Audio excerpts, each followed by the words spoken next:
Welcome to my class student. We are doing English grammar and the topic is narrative voice. इसका हम definition करेंगे and exercise करेंगे. Narrative voice किसे कहते हैं? जब हम कोई भी कहानी पढ़ते हैं तो आपने देखा होगा एक नरेटर होता है. Narrator is not a part of the story, he is just narrating the story. तो वो जो कहानी है वो दूर से देख रहा है, वो सारे कैरेक्टर्स के बारे में जानता है, वो आपको उसके बारे में जानकारियां दे रहा है. तो नरेटिव वॉइस कितने तरह के होते हैं, नरेशन क्या होता है, इसके बारे में हम यहाँ जानेंगे. Narration is the use of a writer, written or spoken commentary to convey a story to an audience. तो ये क्या है?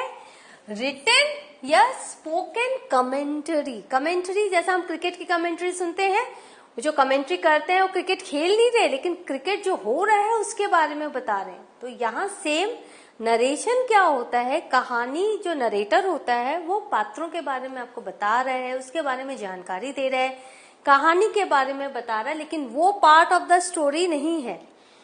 Narrative voice it is the format through which story is communicative. तो उसकी जो वॉइस है वो जो है वो नरेटिव वॉइस है और ये एक फॉर्मेट है, इसके थ्रू कम्युनिकेशन हो रहा है. Narrative time, the grammatical placement of the stories time frame in the past, the present और द फ्यूचर. तो ये क्या है नरेटिव टाइम? आपकी कहानी प्रेजेंट में चल रही है या पास्ट में चल रही है या फ्यूचर में चल रही है, इसके बारे में ये हमें बताता है. तो this is narration, this is narrative voice and this is narrative time. And narrator is the person who follows all these things. Now the narrator is the person telling you the story and communicating directly with the reader. जो narrator हो रहा है वो communicate कर रहा है directly हमसे और वो स्टोरी बता रहा है. The novels contain two types of voice. हम जब भी कोई नॉवेल पढ़ते हैं तो दो तरह के नरेटिव वॉइस होते हैं, the characters voices and the narrator's voices. तो दो तरह के वॉइसेस कौन से होते हैं? Two types of voices. One is the characters voices and the narrator's voice. Characters voices जब कैरेक्टर्स बात कर रहे होते हैं, जब वो आपस में बात करते हैं तो कैरेक्टर्स वॉइसेस होते हैं, और नरेटर जो कहानी बता रहे हैं हमें वो नरेटर होता है. In non-fiction, the narrator's voice is often that of the writer. लेकिन जो नॉन फिक्शन होता है, जैसे कोई आर्टिकल हुआ, कोई रिपोर्ट हुई, वहां जो नरेटर रहता है वो राइटर ही होता है. लेकिन फिक्शन में इट्स नॉट नेसेसरी कि जो नरेटर है वो राइटर है. तो जो narrator's voice is not the author's voice. जो नरेटर है उसकी वॉइस ऑथर की नहीं है. Even if the character has the same name as the author. यदि ऑथर का नाम और नरेटर का नाम सेम हो तो ये गलती मत करिएगा कि जो ऑथर नरेटर कह रहा है, अपने जो विचार रख रहा है वो ऑथर के विचार हैं. The narrator is a character who the author controls. Narrator को ऑथर कंट्रोल कर रहा है और कहानी की जो रूपरेखा है उसके अनुसार जो नरेटर है वो कहानी को नरेट कर रहा है. बट वो कहानी कौन लिख रहा है? ऑथर लिख रहा है. तो जो नरेटर है वो कहानी के अंदर बह रहा है एंड इट्स दैट कि उसके जो व्यूज हैं वो ऑथर के व्यूज से अलग हो सकते हैं. The narrator often says thing that an author believes to be untrue, that is why it is called fiction. और फिक्शन जो होता है इमेजिनेटिव होता है. तो ऑथर नरेटर अगर कह रहा है कि किसी ऐसी बात पर वो प्रेशराइज कर रहा है कि जो कि ऑथर नहीं सपोर्ट करता है, लेकिन नरेटर कहानी में कर रहा है, क्योंकि दोनों अलग हैं. It's very important to understand because all the time it is said in the extract based question who is the narrator, right. तो नरेटर जो है वो ऑथर नहीं है, ये ध्यान में आपको रखना है. In broad terms, there are two types of narrators for fiction books. तो अगर हम broad term में हम देखें तो दो तरह के नरेटर होता है फिक्शन बुक्स में.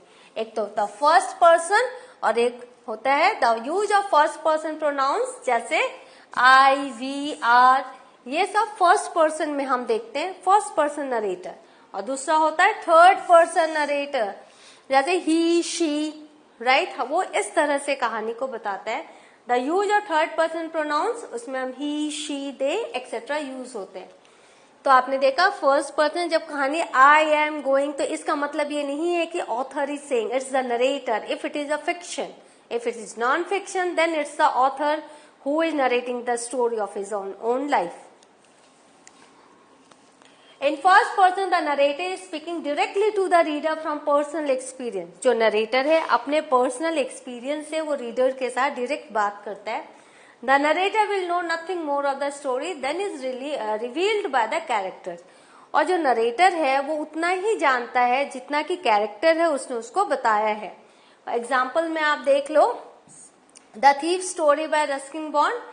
जो रस्किन बॉन्ड की जो स्टोरी है थीफ स्टोरी जो हमने पढ़ी है, उसमें आपने क्या देखा है, उसमें जो थीफ है वो अपनी स्टोरी बता रहे हैं, राइट। तो वो जो है पर्सनल एक्सपीरियंस से वो अपने बारे में वो करता है, आपको रीडर के साथ वो कम्युनिकेट करता है। Types of first person narration. Interior monologue, जब नरेटर खुद से बात कर रहा है और खुद की बातें आपको बता रहे हैं, कोई और आमने सामने नहीं है और वो रीडर से वो बात कर रहा है, that is interior monologue. First person train of thought overheard by the reader, और वो जो है उसके अंदर की जो कॉम्प्लेक्सिटीज है, उसके अंदर के जो विचार है उसको वो शेयर कर रहा है, खुद से बोल रहा है और हम उसे ऐसा लग रहा है हम सुन रहे हैं, छुप कर हम सुन रहे हैं, overheard by the reader. Subjective narration. First person narrator seems unreliable, tries to get reader to share his her side or to assume values or views not usually presumed by the reader। तो जो subjective narration में क्या है, जो narrator है, जो first person narrator है, जो अपने बारे में बोल रहा है, वो कभी कभी हमें अनरिलायबल लगता है। जैसे एक थीफ स्टोरी में जब आप थीफ की बातें सुनते हैं तो वो कई जगह उसकी वैल्यूज हमें पसंद नहीं आती है, कई जगह वो हमें अनरिलायबल लगता है। Tries to get readers to share his her side, और वो जो यहाँ पर जो नरेटर है वो चाहता है कि जो रीडर है वो उसका पक्ष ले, पर ये जरूरी नहीं हम उसके साथ रिलेट करें।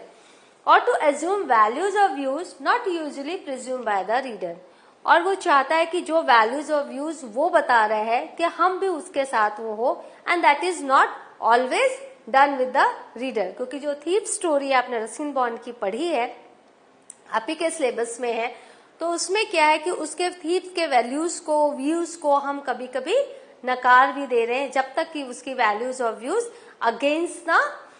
अगेंस्ट लॉ है, अगेंस्ट जस्टिस है, right.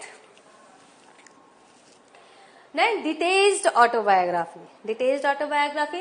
First person reliable narrator that guides the reader. इसमें जो है जो नरेटर है वो रिलायबल नरेटर है और वो हमें गाइड कर रहा है। नरेटर इज मेन कैरेक्टर है, often reflecting on A past self, जो अपने पास्ट के बारे में बता रहा है, क्योंकि उसने एक ऑटोबायोग्राफी लिखी है।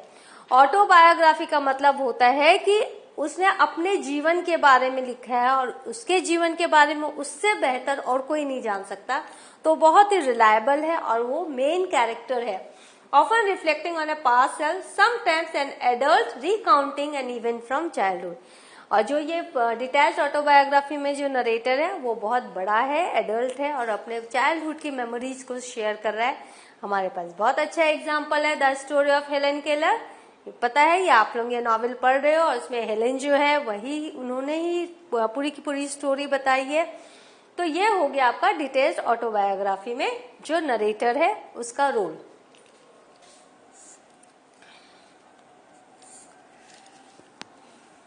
Now, observer narration. Who is that? First person narrator is observer rather than main participant.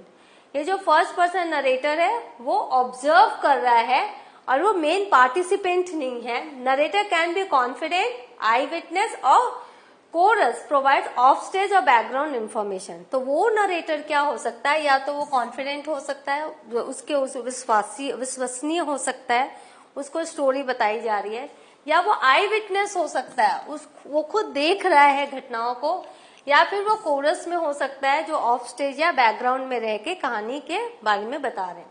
This narrator can be reliable और अनरिलायबल। तो ये रिलायबल भी हो सकता है, ये अनरिलायबल भी हो सकता है, विश्वसनीय या अविश्वसनीय। Now framed narrative. Framed narrative किसे कहते हैं? Some narratives, particularly collection of narratives, involve a frame narrative that explains the genesis of and or gives a perspective on the main narrative or narratives that follow. तो इसमें क्या है, ये एक frame narrative है जो पर्सपेक्टिव का हो भी सकता है, नहीं भी हो सकता है। एक जेनेसिस ऑफ का मतलब होता है जिस तरह से स्टोरी चल रही है उसके बारे में जो पूरी जो जानकारी है वो as a collection of narrative, बहुत सारी यादों को मिलाकर वो एक तरह से नरेटिव वो बनता है। फॉर एग्जाम्पल चौसर की जो कैंटरबरी टेल्स है उसमें आपको फ्रेम्ड नरेटिव मिलेगा, दैट इज फ्रेम्ड, बनाया हुआ बुना हुआ नरेटिव, राइट। और ये जो है बहुत सारे पुरानी बातों को लेकर और बहुत सारे जेनेसिस या जैसे perspective on the main narrative, जो मेन नरेटिव है उससे रिलेटेड बहुत सारी अदर नरेटिव्स को, अदर घटनाओं को जोड़ के वो बताया जाता है, तो it is called frame narrative. And जैसे एग्जाम्पल में चौसर के कैंटरबरी टेल्स में हम ये पाते हैं। For third person the narrator is telling the story and has a wider knowledge of the story than is told by the character। जो third person narration है, नरेटर है, वो क्या कर रहा है, कैरेक्टर के बारे में बता रहा है और उसको बहुत ज्यादा नॉलेज है पूरी स्टोरी के बारे में। The narrator knows what is happening in events beyond though describe in the scene. और जो नरेटर है वो पहले ही बता दे रहा है कि ये जो स्टोरी है वो आगे कौन सा ट्विस्ट एंड टर्न लेगी। एग्जाम्पल देखो, Iswaran the storyteller R K Laxman में हमें थर्ड पर्सन नरेशन हमें मिला है, क्योंकि वो जो कहानी है वो किसी और ने सुनाई है। हम महेंद्र और ईश्वरन सबकी कहानियां हमको पता है, तो वो थर्ड पर्सन नरेशन में वो कहानी लिखी गई है। तो इसमें क्या has a wider knowledge of the story than is told by the characters, right. There are two main types of third person viewpoints। तो थर्ड पर्सन जो व्यू पॉइंट है उसके दो तरह के टाइप है, एक है लिमिटेड और दूसरा है ओमनिशिएंट। लिमिटेड का मतलब the narrative summary is written with a focus on just one character, the events described will focus on a single characters. मतलब जो लिमिटेड है उसमें जो समरी है, जो नरेटिव है, जो नरेशन किया गया है वो क्या है, एक ही कैरेक्टर के ऊपर फोकस्ड है। वो एक ही कैरेक्टर के बारे में जानता है जो नरेटर है और उसने उसके बारे में बताया है। The events described will focus on a single character, और एक ही कैरेक्टर से रिलेटेड इवेंट्स को फोकस दिया गया है और वो जो है नरेशन में वो बताया जा रहा है। Omniscient, third person omniscient has the narrator's focus on multiple character. लेकिन ओमनिशिएंट मतलब हर जगह वो नरेटर प्रेजेंट है, वो ओमनिशिएंट है, हर कुछ सब कुछ वो देख पा रहा है। This means that the narrator recount the events, introduces the character, reports dialogues and thoughts and all details. तो वो क्या करता है, वो इवेंट्स को भी बता रहा है, इंट्रोड्यूस भी कर रहा है कैरेक्टर को, डायलॉग भी रिपोर्ट कर रहा है और कैरेक्टर्स के थॉट्स को भी बता रहा है और बाकी डिटेल्स भी वो दे रहा है। Even though there are maybe one main character focus is fully on other character. हालांकि उसमें वन मेन कैरेक्टर हो उस कहानी में, लेकिन वो सबके बारे में जानता है और सबके बारे में वो बता रहा है, तो वो ओमनिशिएंट है। एक्सरसाइज देख लो, first flight chapter 5 page 71। Can you say whose point of view the italicised word express. तो आइटैलिसाइज्ड वर्ड है यहाँ पर who sat down front with other children who got good marks and who didn't track in a। ये जो है टेढ़े में जो लिखा रहता है इसको आइटैलिसाइज्ड कहते हैं। तो यहाँ पे देखो जो है, but on Wednesday Peggy and Maddy के बाद यहाँ पर कॉमा है, who sat down front with other children who got good marks and who didn't track in a whole lot of mud did notice that Wanda wasn't there। तो यहां तक आप देख रहे हो जो आपको कहना है किसने ये बताया है। तो ये जो एक्सप्लेनेशन है, जो आपके जो कैरेक्टर्स हैं पैगी एंड मैडी, वो कैसे बैठे हुए हैं उसके बारे में बता रहा है। तो ये कौन बता रहा है, ये नरेटर बता रहा है। तो हम ये लिखेंगे कि in the given sentence the italicized word expresses the point of view of the third person narrator about Peggy and Maddie।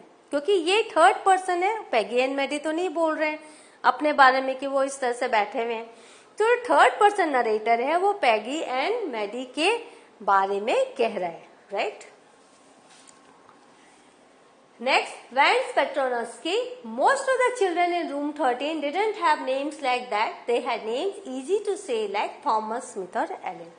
तो यहाँ देखो, in the given sentence, the italicized word express the point of view of the third person narrator. क्योंकि यहाँ पर देखो, यहाँ से जो है आपकी बातें शुरू हो रही है, italicized है कि most of the children in room 13 didn't have names like that. ठीक है, they have names easy to say like Thomas, Smith और एलन। तो ये कौन बोल रहा है? नरेटर हमें बता रहा है। तो इस तरह से आपने देखा ये थर्ड पर्सन नरेटर है। So what have you learned? We have learn narration, narrative voice. तो in the next session we will do something another topic on the grammar. Till then have a good revision of this, क्योंकि अभी आप class 10 में हो और आपको ये जानना जरूरी है कि नरेशन किसे कहता है, नरेटिव वॉइस क्या होता है, और ये आपकी जानकारी के लिए बहुत जरूरी है। इसीलिए आपके चैप्टर में जब अपना लैंग्वेज कर रहे हो तो उसमें भी है। तो in the next session I will meet with you. Till then have a good revision. Thank you.